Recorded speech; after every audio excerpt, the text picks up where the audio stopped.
Government had no role to play in what was an event by a private media entity, and government does not endorse anything said at the forum, especially with regard to the duly constituted government of Bangladesh. দক্ষিণ এশিয়ার রাজনৈতিক মানচিত্রে মাঝে মাঝে একটিমাত্র বাক্য বা একটিমাত্র প্রকাশ্য ঘটনা পুরো ভূরাজনীতিকে নতুন সমীকরণের সামনে দাঁড় করিয়ে দেয়। দিল্লির সাউথ এশিয়ান ফরেন করেসপন্ডেন্স ক্লাবের শীতাতপ নিয়ন্ত্রিত কক্ষে সেদিন যখন একজন সাবেক প্রধানমন্ত্রী দেশি বিদেশি সাংবাদিকদের মুখোমুখি হলেন, আপাতদৃষ্টিতে মনে হচ্ছিল এটি একটি সাধারণ সংবাদ সম্মেলন, কিন্তু আন্তর্জাতিক কূটনীতির সূক্ষ্ম দাবার বোর্ডে এটি কোনো সাধারণ বক্তব্য ছিল না। এটি ছিল বঙ্গোপসাগরীয় অঞ্চলের রাজনীতিতে এক বিরাট ভূরাজনৈতিক কম্পন। গত প্রায় 2 বছর ধরে ঢাকা এবং দিল্লি যখন টানাটানির পর সম্পর্ককে আবারও একটি স্বাভাবিক ও পেশাদার মাত্রায় নিয়ে আসার চেষ্টা করছে, ঠিক তখনই এই ঘটনা নতুন করে জন্ম দিল এক বিশাল প্রশ্নচিহ্নের। দিল্লির বুকে আয়োজিত এই সাংবাদিক মতবিনিময় কি শুধুই এক নির্বাসিত নেত্রীর ক্ষোভ প্রকাশ, নাকি এর পেছনে লুকিয়ে আছে ঢাকা দিল্লির দ্বিপাক্ষিক সম্পর্কের এক গভীর ও জটিল কূটনৈতিক সংকট? ভারত কি এখনো তার পুরনো মিত্রের উপরে ভরসা রাখছে, নাকি দিল্লি অনুধাবন করতে শুরু করেছে যে শেখ হাসিনা এখন তাদের জন্য এক বড় ধরনের স্ট্র্যাটেজিক লায়াবিলিটি বা রাজনৈতিক বোঝা? এই প্রশ্নের উত্তর বুঝতে হলে ঘটনাটিকে শুধু বাংলাদেশের ঘরোয়া রাজনীতির চশমা দিয়ে দেখলে চলবে না, দেখতে হবে দিল্লির কৌশলগত চশমা দিয়েও। 2024 সালে ক্ষমতাচ্যুত হওয়ার পর থেকে শেখ হাসিনা ভারতে রাজনৈতিক আশ্রয়ে রয়েছেন। এই দীর্ঘ সময়ে তিনি সামাজিক যোগাযোগ মাধ্যম কিংবা বিভিন্ন আন্তর্জাতিক মিডিয়ায় বক্তব্য রেখেছেন। তবে এবারের বিষয়টি সম্পূর্ণ ভিন্ন। দিল্লিতে সরাসরি সাংবাদিকদের সামনে সশরীরে উপস্থিত হয়ে মতবিনিময় করা, ঠিক এই জায়গাতেই ঢাকা তীব্র আপত্তি তুলেছে। বাংলাদেশের কূটনৈতিক মহলের মতে সমস্যা শেখ হাসিনার বক্তব্য প্রদান নিয়ে নয়, আসল সমস্যা হলো তিনি কোন দেশের মাটি ব্যবহার করে কথা বলছেন। বাংলাদেশ সরকারের অভিযোগ, ভারতকে আগেই স্পষ্টভাবে সতর্ক করা হয়েছিল যে ভারতের মাটিতে বসে শেখ হাসিনার রাজনৈতিক বিতর্ক বা বক্তব্য তৈরি দুই দেশের দ্বিপাক্ষিক সম্পর্কের ক্ষেত্রে অত্যন্ত নেতিবাচক বার্তা পাঠাবে। কিন্তু এই সতর্ক বার্তার পরও অনুষ্ঠানটি আয়োজিত হতে পেরেছে। অন্যদিকে ভারত সরকারের আনুষ্ঠানিক যুক্তি হলো এই আয়োজনের সঙ্গে সরকারি কোনো সম্পর্ক নেই, এটি ছিল একটি বেসরকারি ও স্বাধীন মিডিয়া ক্লাবের উদ্যোগ এবং শেখ হাসিনার কোনো বক্তব্যকে ভারত সরকার কোনোভাবেই সমর্থন বা অনুমোদন করে না। मैं आपको ये भी बताना चाहता हूँ कि सरकार उस मंच से कहे गए जो भी शब्द थे उसका समर्थन नहीं करती है, खासकर वो शब्द जो वहाँ के सरकार के बारे में कही गई। একটি রাষ্ট্র মনে মনে কি উদ্দেশ্য লালন করছে তার চেয়ে বেশি গুরুত্বপূর্ণ হলো অন্য রাষ্ট্র সেই পদক্ষেপকে কিভাবে পর্যবেক্ষণ ও গ্রহণ করছে। বর্তমান ঢাকা দিল্লি সম্পর্কে সবচেয়ে বড় বাধা কোনো একক সীমান্ত সমস্যা বা নদী পানি বন্টন বিরোধ নয়, আসল সংকটটি হলো বিশ্বাসের ঘাটতি বা ট্রাস্ট ডিফিসিট। যখন দুই দেশের মধ্যে গভীর আস্থা থাকে তখন যে কোনো বিতর্কিত ঘটনাকে একটি বিচ্ছিন্ন ঘটনা হিসেবে এড়িয়ে যাওয়া সম্ভব হয়, কিন্তু যখন আস্থার ভিত নড়বড় হয়ে যায় তখন একটি ছোট ঘটনায় বিপরীত ও মারাত্মক বার্তা তৈরি করে।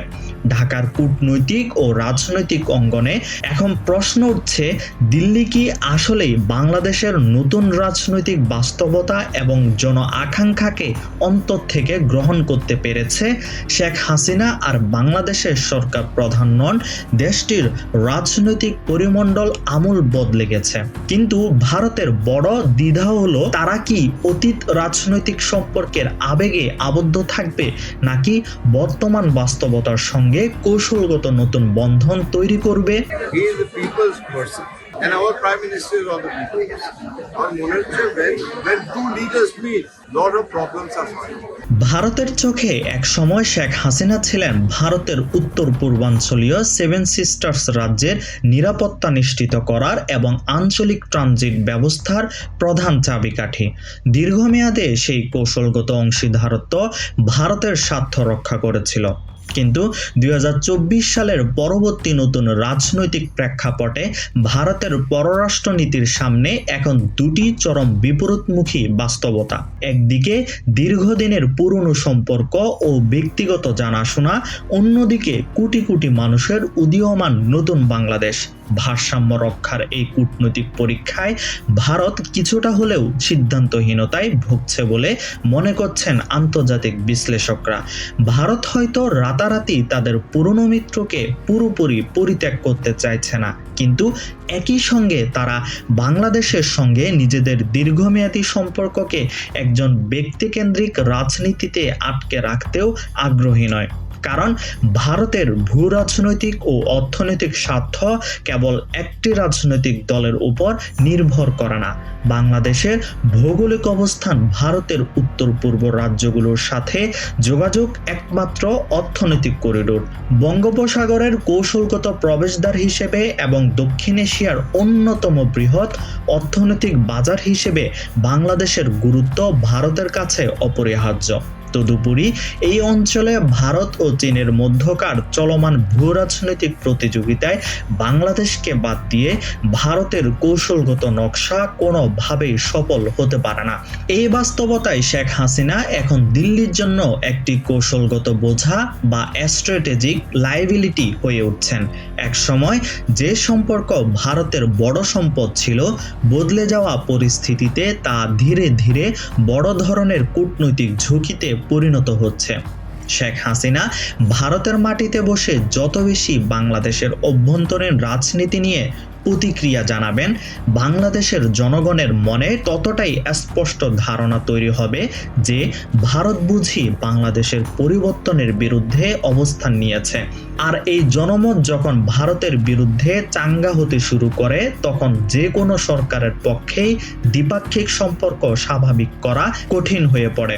ভারতের ঐতিহ্যবাহী গণমাধ্যম দ্য ইন্ডিয়ান এক্সপ্রেস এর সাম্প্রতিক সম্পাদকীয়গুলোতেও এই প্রশ্ন তোলা হয়েছে, ভারতের পররাষ্ট্রনীতি কি একজন ব্যক্তিকে কেন্দ্র করে স্থবির হয়ে থাকা উচিত?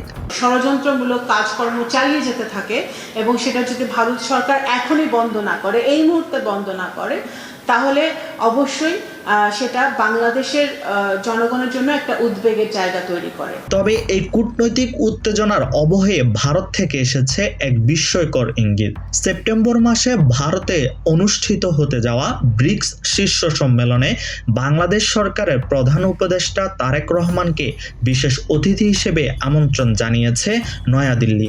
উল্লেখ্য, বাংলাদেশ কিন্তু ব্রিক্সের পূর্ণাঙ্গ সদস্য নয়। বিমস্টেকের বর্তমান চেয়ারম্যান হিসেবে তাকে এই সম্মানজনক আমন্ত্রণ জানানো হয়েছে। এখানেই ফুটে ওঠে কূটনীতির এক অসাধারণ বৈপরীত্য। একদিকে দিল্লিতে শেখ হাসিনার সংবাদ সম্মেলনকে কেন্দ্র করে ঢাকার কঠোর মনস্তাত্ত্বিক প্রতিক্রিয়া, অন্যদিকে ঠিক একই সময়ে ভারত কর্তৃক বাংলাদেশের নতুন রাষ্ট্রপ্রধানকে একটি মর্যাদাপূর্ণ বৈশ্বিক মঞ্চে স্বাগত জানানোর উদ্যোগ। এই দ্বিমুখী পদক্ষেপের মধ্য দিয়ে ভারত দুটি স্পষ্ট বার্তা দেওয়ার চেষ্টা করছে। প্রথমত, শেখ হাসিনার ব্যক্তিগত অবস্থান ও কার্যকলাপের সাথে ভারতের রাষ্ট্রীয় পররাষ্ট্রনীতির সরাসরি কোনো সম্পর্ক নেই। দ্বিতীয়ত, বাংলাদেশের বর্তমান ক্ষমতাসীনের সাথেই ভারত তাদের দীর্ঘমেয়াদী অর্থনৈতিক ও কৌশলগত সম্পর্ককে এগিয়ে নিয়ে যেতে আগ্রহী। কিন্তু কেবল বার্তা প্রদানেই শেষ কথা নয়, নীতি ও কাজের মধ্যে সামঞ্জস্য বজায় রাখাই হবে এখন ভারতের জন্য সবচেয়ে বড় পরীক্ষা।